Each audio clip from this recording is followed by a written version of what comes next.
Agora, Átila, a obra, todas as obras aqui, e principalmente essa que eu falo porque foi a que eu tive contato, ela faz um retrato da Belém dos anos 20, 30, 40, 50, e é muito interessante olhar através dela a nossa cidade, né? Como era, as comparações, as descrições.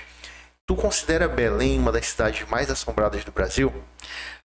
Olha, Belém, sem dúvida alguma, ela tá. Eu não vou nem te falar no top 5, vou te colocar no top 3. Belém é uma das cidades mais assombrosas do Brasil. Aqui nós temos histórias fantásticas, seja de fantasmas, seja de assombrações ou de seres místicos que habitam essas construções aí, como o Palacete Bolonha, como o Manuel Pinto da Silva, Palacete Pinho e outros, o Teatro da Paz, ou mais recentemente, não pela construção, mas ali o Polo Joalheiro. Então, tem muitas histórias aqui e tem um material muito fértil para escrever vários livros aí sobre essas histórias, sobre esses relatos que não sou eu que conto, não. É o pessoal que diz que existe e que tem como verdade isso daí. Tu já entrou em algum desses lugares e sentiu um clima, ouviu alguma coisa? Eu trabalhei logo quando... Trabalhei na Secretaria de Cultura, quando a Secretaria de Cultura aqui do Pará funcionava no Palacete Bolonha. Então eu trabalhei lá no Palacete Bolonha. E era interessante, que essa eu posso te falar porque eu sou testemunha viva desses acontecimentos. Realmente tem uma escadaria lá de madeira e quando dá 18 horas, sexta-feira, a escada range como se alguém tivesse subindo ou descendo aquelas escadarias. Então isso aí eu mesmo presenciei quando eu tinha 16 anos, nesse local, esse barulho. E quando a gente ia olhar, não encontrava nada, ou pelo menos não via nada. As pessoas falam que era o Francisco Bolonha andando lá pelo seu palacete, né? O Michel Pinho teve aqui, historiador, ele foi secretário de Cultura e ele teve também, né, experiências lá no Bolonha de ver através da câmera uma figura assim esquálida no vidro, refletindo como se fosse um homem de cartola, e contou aqui, foi tenso. Como tu vês, olha só, o pai sempre dizia que ele registrava o fenômeno, né? Mas que ele não queria dar uma opinião se existe ou não existe. Mas eu te digo, eu já vou um pouquinho mais além. De quando várias pessoas, por exemplo, do calibre do Michel Pinho, historiador, professor, você vê, eu sou advogado, que trabalhei na Secretaria de Cultura. Eu não tinha por que vir aqui te falar, mas eu escutei, não somente eu, com várias pessoas escutaram e escutam até hoje esses passos do Francisco Bolonha. E tem a história do cachorro dele, né? Que, sim, eu conheço. Para quem não sabe, tu pode compartilhar? O Francisco Bolonha tinha um cachorro de porte grande, que era o xodó dele. Esse cachorro, ele veio a falecer enquanto o Bolonha era vivo, né? Mas o cachorro jamais deixou de habitar ali à frente da casa do Francisco Bolonha. Então, até hoje, se você passar ali por volta da meia-noite em determinados dias, você vai ver um cachorro sinistro que vai te atacar, né? Então, para quem gosta de passar ali pela Avenida Governador Zé Malcher, Canto Guaruto Moraes, em frente ao Palacete Bolonha,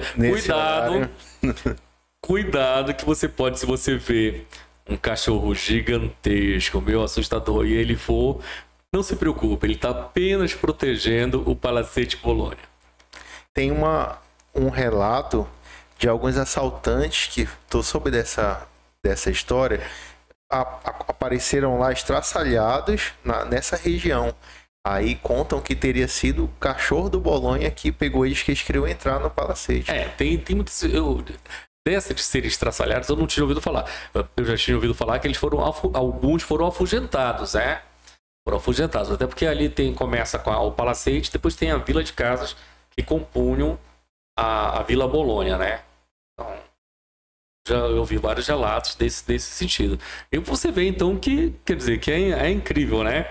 Por exemplo, olha, Michel Pinho viu lá a figura sinistra. Eu ouvi o barulho das escadarias. Outras pessoas relatam, né, da existência do cachorro. Olha, o cachorro eu não vi ainda, eu só ouvi falar. Mas, né, não duvido.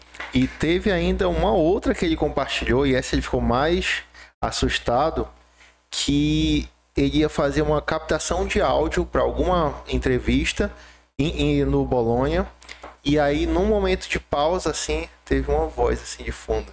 Essa ele ficou tenso aí, já começou os arrepios aí. Então, Paulo, deixa eu te falar, eu também tenho uma outra história lá do Palacete Bolonha. Enquanto eu trabalhava lá, na verdade eu era estagiário, né, do setor de finanças da Secretaria de Cultura, e que eu, assim, se escutava também, tem uma banheira belíssima lá, de mármore, né? Não sei se já tiveste a oportunidade de ver. Sim. Se não já viste, as pessoas têm que visitar, é maravilhoso, porque era um luxo, naquela, imagina, final dos anos de 1800, início de 1900, já ter aquela... Era um luxo muito grande, né? E a gente ouvia como se a banheira estivesse enchendo, só que nem água, quando funcionava a Secretaria de Cultura, não tinha, né? Então como é que a gente poderia ouvir o barulho de água enchendo a banheira se o acesso da água para aquela banheira já estava cortado, né? Imagina só. E outro lugar que tu tem entrado, que tu sentiu assim, esse lugar tem o Polo Joalheiro, né? Polo Joalheiro. O Polo Joalheiro, onde funcionou o presídio São José, né? Ali... Eu já entrei ali e realmente quando você entra naquela parte onde outrora ficavam as celas, você sente uma energia. Dizem que é por isso que deixam muitos cristais lá, né? Você entrou naquela cinzeiro? Aquele cristal enorme lá e tal. E realmente ali você sente uma energia assim densa, digamos assim. Tem uma amiga que trabalhou muito tempo lá, Carmen Gaia Macedo, que era a diretora da parte de cultura. Ela sempre falava que tinha umas coisas estranhas por lá. Cara, Sesc Boulevard. Sesc Boulevard. O evento foi lá, não foi? Sesc Ver o Peso? Sesc Ver o Peso. Não, esse foi lá, foi no Sesc Ver o Peso. É um lugar assombrado foi também. Lá. É porque, como eu te falei, a gente já fez vários, nessa época das festividades, nós fizemos vários eventos. Sim, o dos 22 anos foi lá. Realmente outro local maravilhoso, né? Mas também é um local considerado assombrado. Todos esses locais que tem, por exemplo, se quer ver um local muito rico desses acontecimentos, é a Santa Casa de Belém, né? A Casa de Belém também inclusive, dizem que tem uma enfermeira que morreu em 1917, que até hoje ela tá atendendo lá. Cara. Um abraço pra Carol, que trabalhou no Santa Casa também, nutricionista, tá assistindo a gente. E se ela tiver relatos lá, compartilha com a gente, hein? Lá do Sesc Boulevard, eu já fiz shows de mágica lá, né, pro público. E sempre nos bastidores eu fico perguntando para os homens que trabalham lá na iluminação. E eles contam que naquela parte do auditório, muitas vezes as pessoas vão dar uma descansada depois do almoço, né? A sesta, que chama. E aí tá por lá quando vê um tapão assim, pof! Então, Belém é um cenário assim muito propício a essas histórias e fatos, né? Tu sabes que também tem muitas histórias relacionadas ao Manuel Pedro da Silva, né? Sim. Aquele nosso prédio ali da Cesidelo Correia, Presidente Vargas com Cesidelo Correia, devido aos inúmeros incidentes que ocorreram ali. Já estiveste lá? Já, várias vezes. Tinha amigos que moravam lá, né? Aliás, é um prédio formidável, eu considero aqueles elevadores ali que eles mantiveram, né? A gente vê como é a evolução da arquitetura, né? Eu acho formidável aquele prédio. E aí você tem aquelas histórias. E a pessoa que vende cachorro-quente ali na frente conta também que tem uma história de uma senhora que já morreu há uns 15 anos e até hoje ela continua pedindo lanche. Pede o iFood fantasma. Pede lá e tal. E, então, assim, tem essas histórias que, como eu te digo, assim, a gente se digamos assim, a gente se faz presente de várias formas, né? E eu acredito muito que essas pessoas podem sim, a energia delas terem ficado a tal ponto marcadas no lugar onde elas moraram por tanto tempo, que hoje, de alguma forma, elas continuam fazendo exatamente as mesmas coisas que faziam quando eram vivas, digamos assim. Porque eu não acredito muito na morte. Eu acho que a gente está sempre vivo. A gente só muda de forma, ou seja, só muda o nosso estado. Deixa de ser, por hora, uma forma material para ser uma forma energética. E a gente não sabe quando esse ciclo começa e quando ele acaba. Mas que tem relatos que existe. Também não estou querendo dizer que as pessoas são obrigadas a acreditar nisso, né? Eu acredito nisso. Agora, o cara do Manuel Pinto, lá, os assaltantes lá do Bolonha, enfim, o pessoal.